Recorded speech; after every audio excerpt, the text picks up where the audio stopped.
In this episode, we dive into some of the decals as well as little details to take your prototype models to the next level.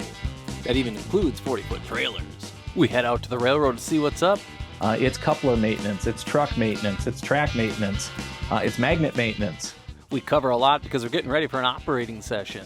So kick back, roll an axle, and maybe you'll accidentally learn something on this episode of the GN 1970. 70s.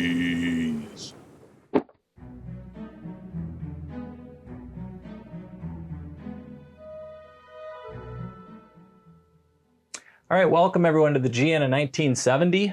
This is season 3, and I'm not going to dive into all the stuff that we're going to be doing because in the past when I've done that, I haven't gotten to it.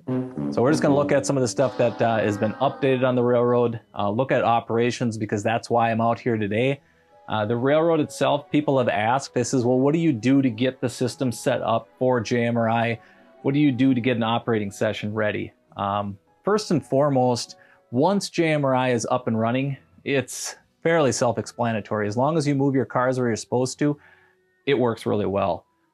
We've experienced good stuff with it. We're going to bring out a crew this upcoming weekend that is an experienced crew. So hopefully that'll help vet things even more. Because once you get to know the railroad and you are aware of what works and what doesn't and how a system functions, it's easy to be able to turn it over and have guys over. In this application, we're bringing over guys that have operated a lot of railroads, and they'll give us some feedback on what's working and what's not. So to start with here, I'm just going to show you what we go through to get the railroad ready. The first thing that I do is I go through these panels and I end up making sure that all cabs are set to C, because this panel in the DCC world is all set to that power booster. So that power block is panel C. And the reason I do check this is because there are times when I go to kill a locomotive and people are over, I'll flip a switch. Or in the instance, if I flip these are sound units. I don't want to listen to the sound running. So when we're here operating, you can hear the locomotive starting to pick up. That gets old after a while. So what we do here is I'll just turn them off. And it's a little quieter and easier to kind of function as far as the railroad is concerned. But I do check those things. So I'll make sure that all panels are on. I do come over to the screen and look at what trains are populated and what need to be ran. With JMRI, I have it set so if it's green, that means it's a train we're going to run. If it's black, it's a train that has ran. And if it's red, it's a train that needs to be built within the system. So that one has a building issue based on the power move. So I have to deal with that in a little bit. So hopefully we'll get that eradicated before Saturday. But as we come through here, I step up into Wilmer. As I said before, the panel, I go through and I just go www dot, you know. You don't need the www dot. But you don't need to turn these knobs either. They should be left alone during an operating session. As the railroad itself, we went through and we adjusted and made sure some of the power issues that we were having were eradicated, so hope those go away. I make sure there's power in each area. So we have the SD9 that's used for switching. You can use the SW1200 that's sitting here for switching. I make sure that the stuff is at least where it's supposed to be, and right now it is. That's a good thing. We're going to duck down and just take a look at Lyndale. Lyndale itself, it has its power sitting here, which is a Great Northern SW1200.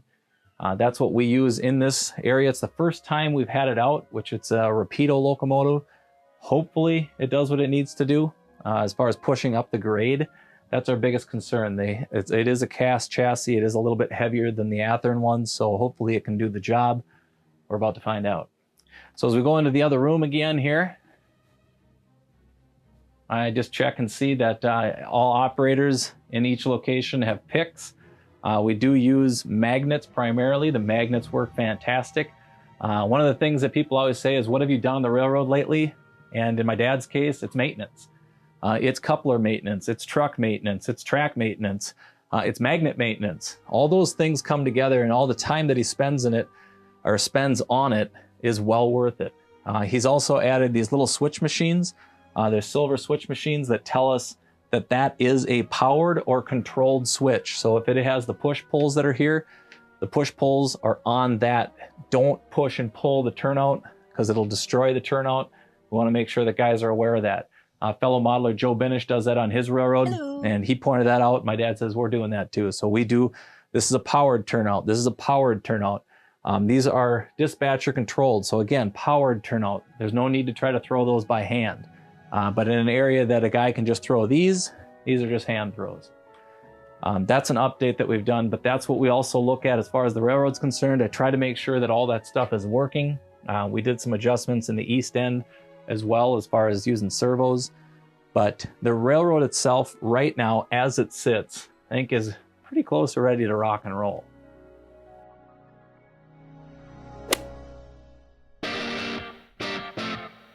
Is that a piggyback or a double stack? It's definitely a piggyback. What we're looking at here is a Herpa trailer. It is a truck replica by Promotex. These are nice little trailers. They just need a little bit of detail to bring them up to speed. Now I'm going to show you a few things that I did to bring it up to the more prototype looking trailer. But this technique and these techniques can be applied to a lot of trailers that you might have on your railroad. Now the first thing was I did remove this air conditioning unit. And this is a nice looking air conditioning unit. So don't toss it out. Just throw it into your parts bin because this is an A-line detail part. These two would probably run for about $5 to $7 online nowadays. So hang on to it and use it for a future build. The other thing I ended up trimming off here was the size of that hitch. I mean, that's a huge hitch. I ended up trimming it off and replacing it with this little tiny nail. You think that's a tiny nail? I think that's a huge hitch. I ended up replacing it because this looks more prototypical than that. One could probably even get away with a smaller nail. But it already seemed like a tiny nail. Now the next thing I ended up adjusting was the landing gear. Now this is an A-line landing gear. You can purchase these online and they're about $5 to $7 just for a set. It'll be a set of two, but nonetheless, we're going to just clean up the one that's here. You can see a little bit of flashing on the actual jack, and I end up cleaning that up. I end up painting the little rhombus here. I end up painting that into a gray or a silver, and I added a support stanchion. And that support stanchion, I ended up using just an excess piece of material from an AccuRail kit that I was taking apart. I don't put these on all auto racks because they didn't all have them on the prototype. So I throw them in my parts bin, and it's actually just a little L channel. That little L channel is something that's simple enough to be able to add a support brace, and that support brace can be seen right underneath, right on going down to the jack pad. I end up adding a little crank there as well. If you see that little crank, it is made out of a staple.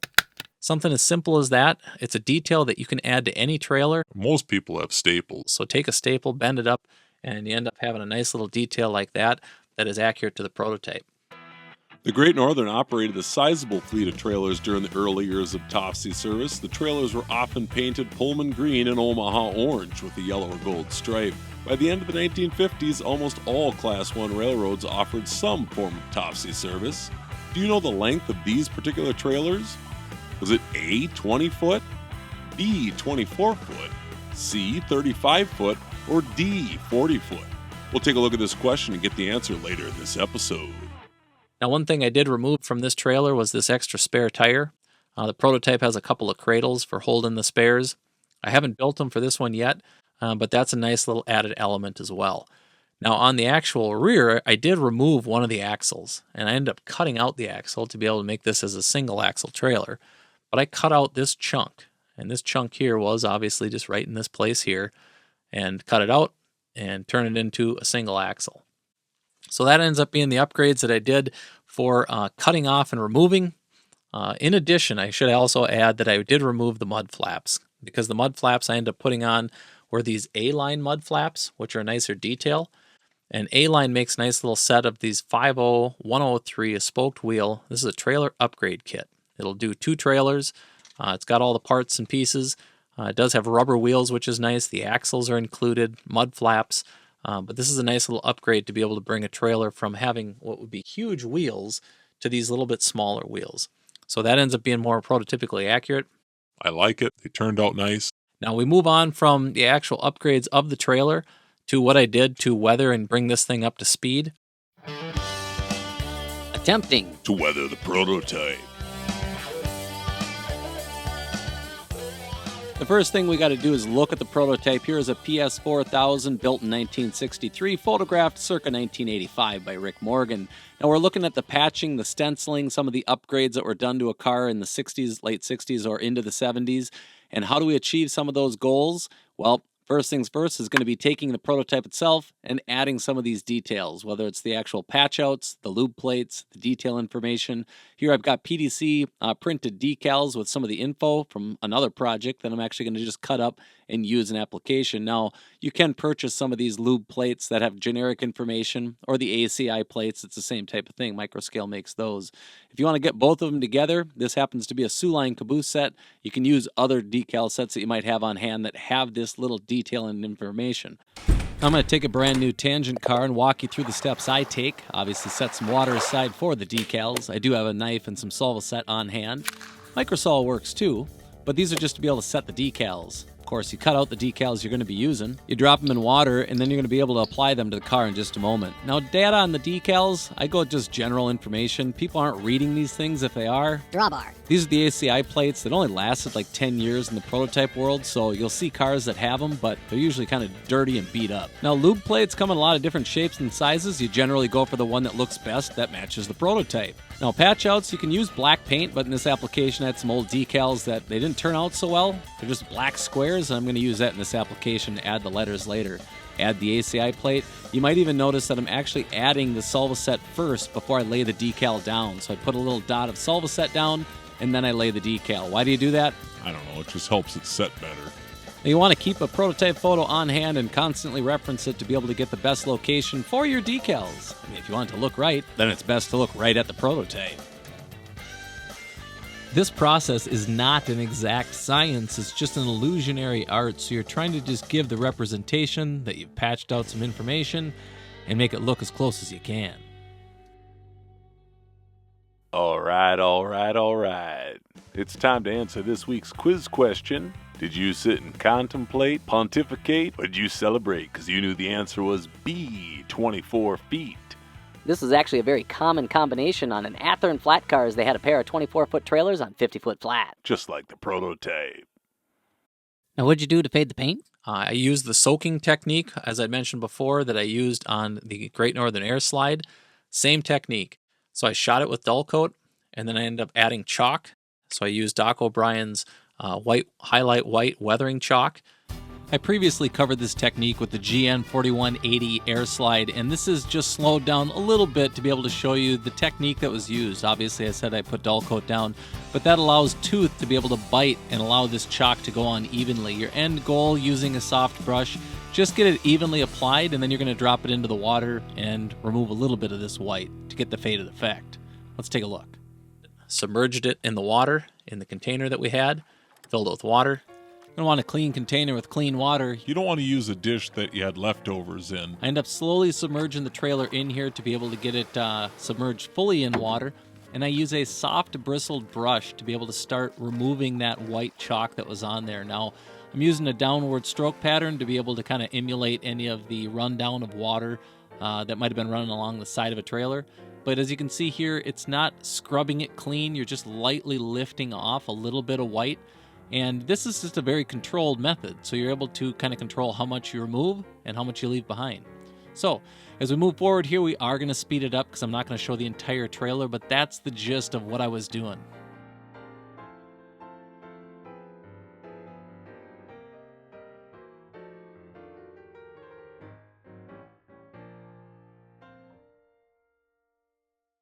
And then started adding my weathering techniques. And it's just a lot of little chalks and dustings.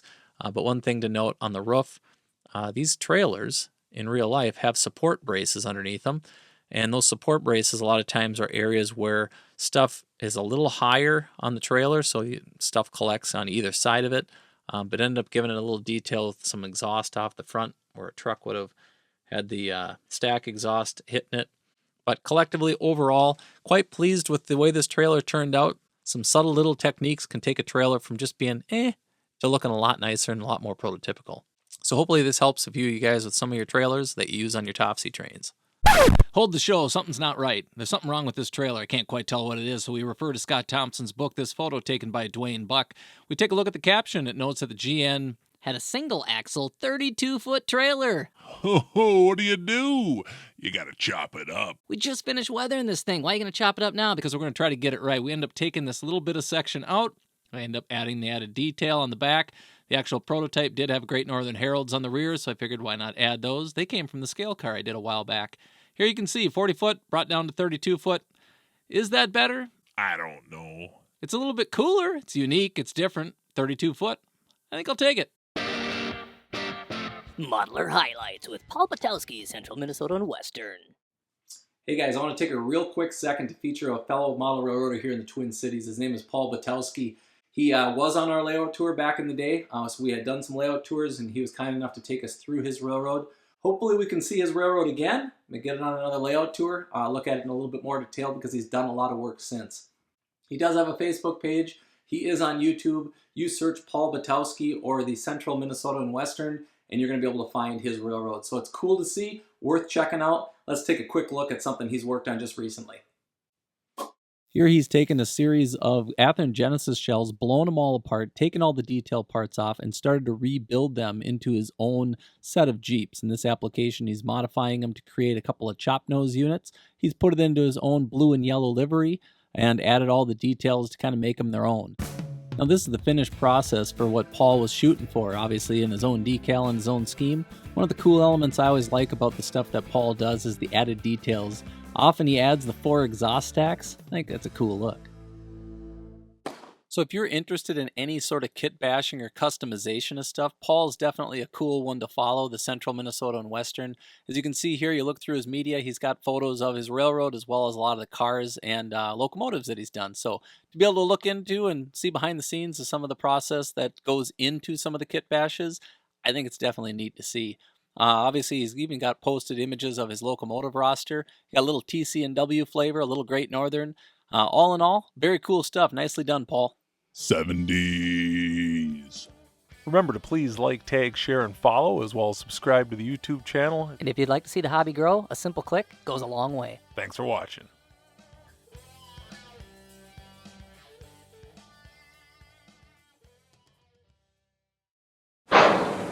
Alright, here's a curmudgeon coming at you with a gripe of the week. The gripe of the week this week is about prototype modelers. Are there prototype modelers of prototype modelers? I'm asking you the question whether or not they're actually accurate.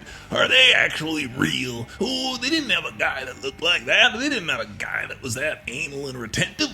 Well, when it really comes down to it, if you're a prototype modeler, oh, you better be a prototype person. And act normal, man. I'm telling you right now, the curmudgeon don't like it.